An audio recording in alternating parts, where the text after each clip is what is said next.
Evaluating source validity. Why is it important to evaluate information? Evaluating sources ensures you are substantiating your claims with reliable and relevant information. This is important when communicating information through research projects, school assignments, or other forms of public dissemination. Learning to identify trustworthy authors will lend credibility to your work. Today, a plethora of sources are available in print and online. Developing the skills necessary to effectively evaluate and separate critical data from irrelevant information is very important in the digital age. This is especially true when using the Internet as a tool for research. The Internet is different from the traditional journal articles and library books of yesterday. There is no organization that oversees and separates authoritative websites from unreliable websites. Anyone can create a web presence. Many times it is difficult to detect the intentions of the individuals who have created web pages. Publications do not have to pass muster with scholars, editors, or librarians. As a result, sources could be out of date or inaccurate. Therefore, great care must be taken to weed out myth from truth. Using Internet sources without properly evaluating websites first can lead to embarrassment at best and expulsion or unemployment at worst. It is important to evaluate both the source and the content of each website being cited. The content might be good, but the source might be unreliable. Conversely, the source might be reliable, but the content might be suspect. How can one best evaluate source validity on the web? Try to determine where the information originates. Who has published the website? Is it a company trying to make a sale? Can any bias be detected? Where do the site links go? Are there broken links on the site? Is the information current or date-stamped? Are any sources listed? Who is the target audience for the website? All of this may seem overwhelming, but using some well-established criteria will help you decide if a web source is reliable.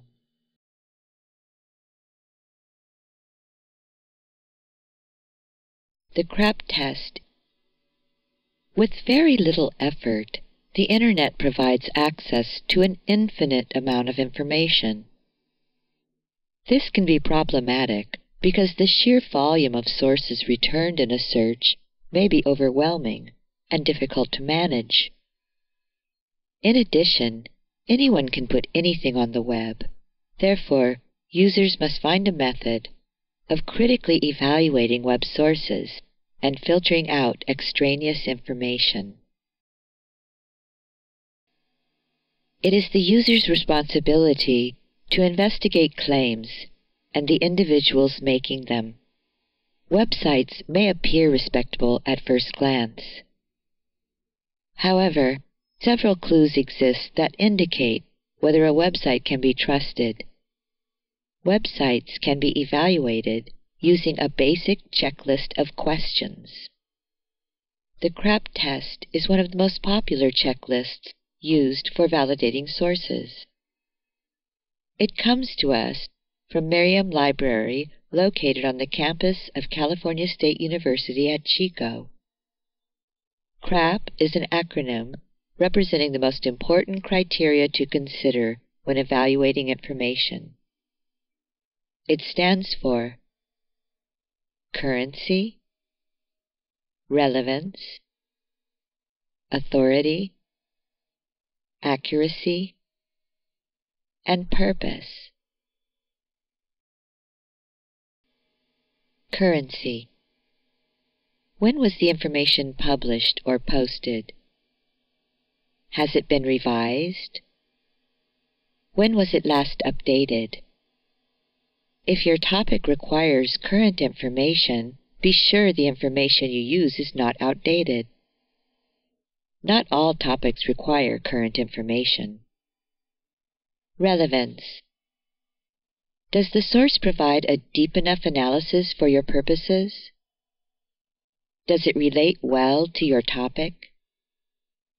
Does it help answer your research question? Is the level of your information well matched to the level of your audience? Authority.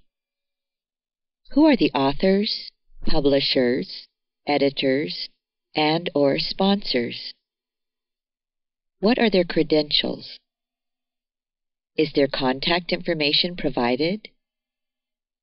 If sources are from the web, what is the URL extension? Accuracy.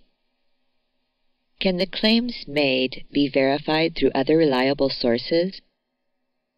Is there a list of works cited? Does it have a bibliography? Are the sources relevant to your subject? Are the sources cited numerous or few? If you're using journal articles, are they peer-reviewed or refereed? In other words, have other experts in the field approved of these articles?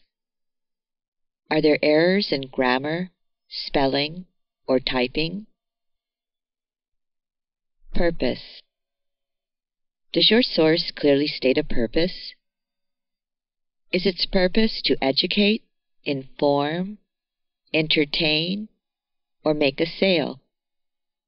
Is the source fact-based? If so, is it objective? Can any bias be detected? Does this bias influence the information in some way? Is this bias used effectively to fairly present one side of an argument? Using the CRAAP test will assist you in determining whether your sources are valid.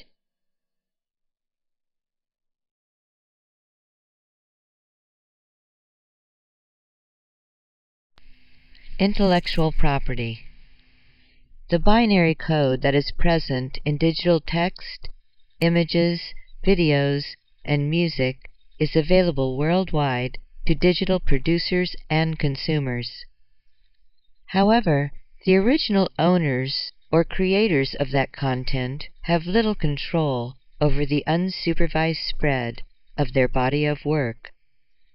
Many consumers incorrectly presume that everything published on the web is in the public domain. The accelerating growth and integration of the Internet has meant that legislators, content creators and users, policymakers and corporations must act fast to protect their intellectual property. They must find a way to adapt intellectual property laws to the new age of rapidly produced technology.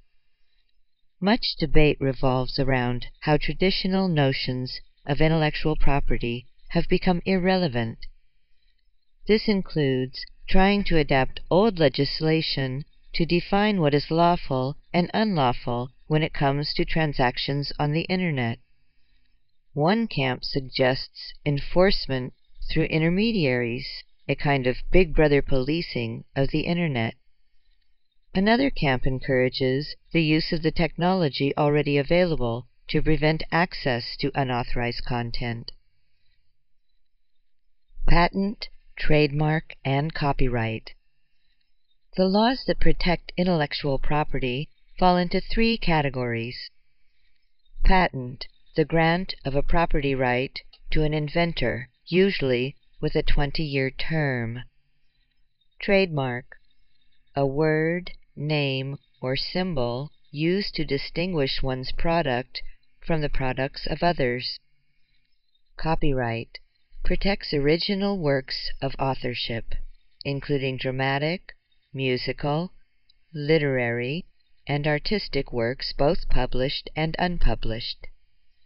The application and interpretation of laws in the digital world have become controversial and to some degree ineffectual.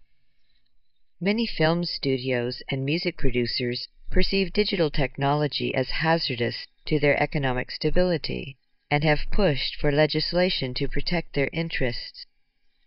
Initial attempts to fight off file sharing has had partial and temporary success. Only after services such as iTunes and Rhapsody were introduced did the music world begin to regain its foothold. Laws were enacted regulating the distribution of online music. Some claimed the copyright laws were biased against digital works. They believed that old conventional copyright laws not only hurt consumers, but actually stifled the evolution of technology itself. When traditional copyright laws are applied, much confusion exists in regard to what is allowable use of digital products. The laws lack clarity in terms of what is appropriate, legal, and fair. Both consumers and content owners are confused by this. The Digital Millennium Copyright Act of 1996 was the first serious attempt to take on the subject of the new technology and how it fit with the copyright laws on the books at the time. Unfortunately, as the confusion remained, unauthorized users were labeled as criminals.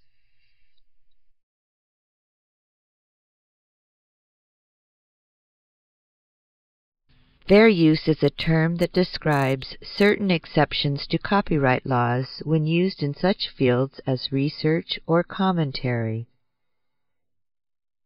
But even here, interpreting standard fair use is not always clear when applied to issues involving digital technology. Many areas of concern still linger. How will patent and copyright laws define software in the future? Can new business methods for online distribution be patented? Will unregulated use of trademarks be allowed in paid placement search advertising?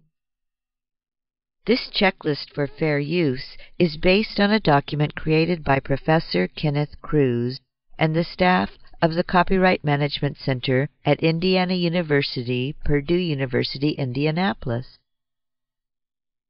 Based on the 4 factors of fair use: purpose, nature, amount, and effect, the checklist was created to help educators, librarians, and others evaluate content uses to determine if fair use applies. This tool provides an important means for recording your fair use analysis, which is critical to establishing reasonable and good faith attempts to apply fair use. Purpose: favoring fair use. Directly related to classroom use, research, scholarship,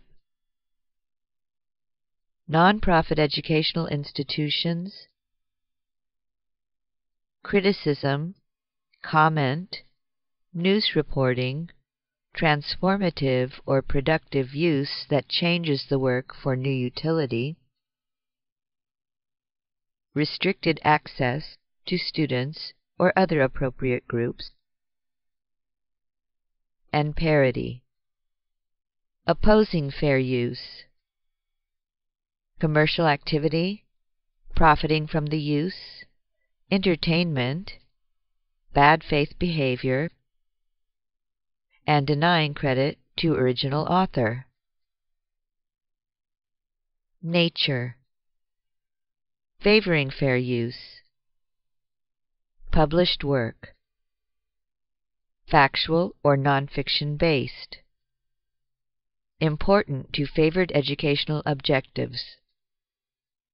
Opposing fair use: unpublished work, highly creative work such as art, music, novels, films, plays. Fiction. Amount. Favoring fair use. Small quantity. Portion used is not central or significant to the entire work. Amount is appropriate for favored educational purpose. Opposing fair use. Large portion or whole work is used. Portion used is central to the work or heart of the work. Effect. Favoring fair use. User owns lawfully acquired or purchased copy of original work. One or few copies made. No significant effect on the market or potential market for copyrighted work. No similar product marketed by the copyright holder.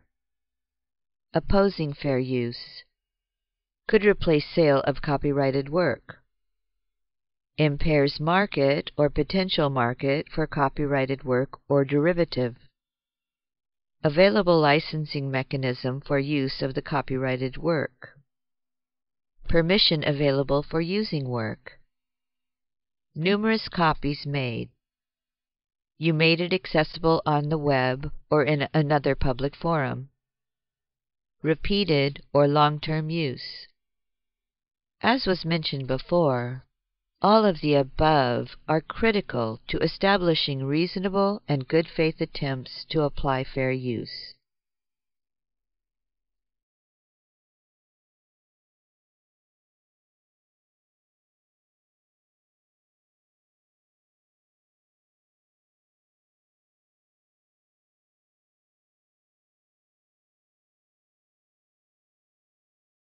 I'm an American, which means generally I ignore football unless it involves guys my size or Bruno's size running into each other at extremely high speeds.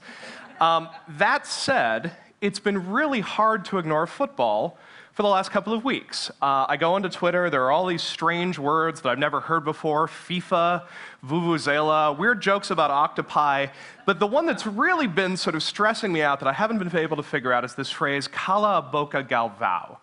If you've gone onto Twitter in the last couple of weeks, you've probably seen this. It's been a major trending topic. Being a monolingual American, I obviously don't know what the phrase means, so I went onto Twitter and I asked some people if they could explain to me cala a boca Galvão, and fortunately my Brazilian friends were more than ready to help. They explained that the Galvão bird is a rare and endangered parrot that's in terrible, terrible danger. And in fact, I'll let them tell you a bit more about it. A word about galvão, a very rare kind of bird, native to Brazil. Every year, more than 300,000 galvão birds are killed during carnival parades. Obviously, this is a tragic situation. It actually gets worse. It turns out that not only is the galvão parrot very attractive, useful for headdresses, it evidently has certain hallucinogenic properties, which means that there's a terrible problem with galvão abuse. Some sick and twisted people have found themselves snorting galvão, and it's terribly endangered. The good news about this is that the global community, again, my Brazilian friends tell me, is pitching in to help out. It turns out that Lady Gaga has released a new single, actually 5 or 6 new singles, near as I can tell, titled Cala a Boca Galvão. And my Brazilian friends tell me that if I just tweet the phrase Cala a Boca Galvão, 10 cents will be given to a global campaign to save this rare and beautiful bird. Now, most of you have figured out that this was a prank, and actually a very, very good one. Cala a Boca Galvão actually means something very different. In Portuguese, it means shut your mouth, Galvão. And it specifically refers to this guy, Galvão Bueno, who's the lead soccer commentator for Rede Globo. And what I understand from my Brazilian friends is that this guy is just a cliché machine. He can ruin the most interesting match by just spouting cliché again and again and again. So Brazilians went to that first match against North Korea, put up this banner, started a Twitter campaign, and tried to convince the rest of us to tweet the phrase Cala a Boca Galvão. And in fact, we're so successful at this that it topped Twitter for 2 weeks. Now, there's a couple there's a couple of lessons that you can take from this. And the first lesson, which I think is a worthwhile one, is that you cannot go wrong asking people to be active online so long as activism just means retweeting a phrase. So as long as activism is that simple, it's pretty easy to get away with.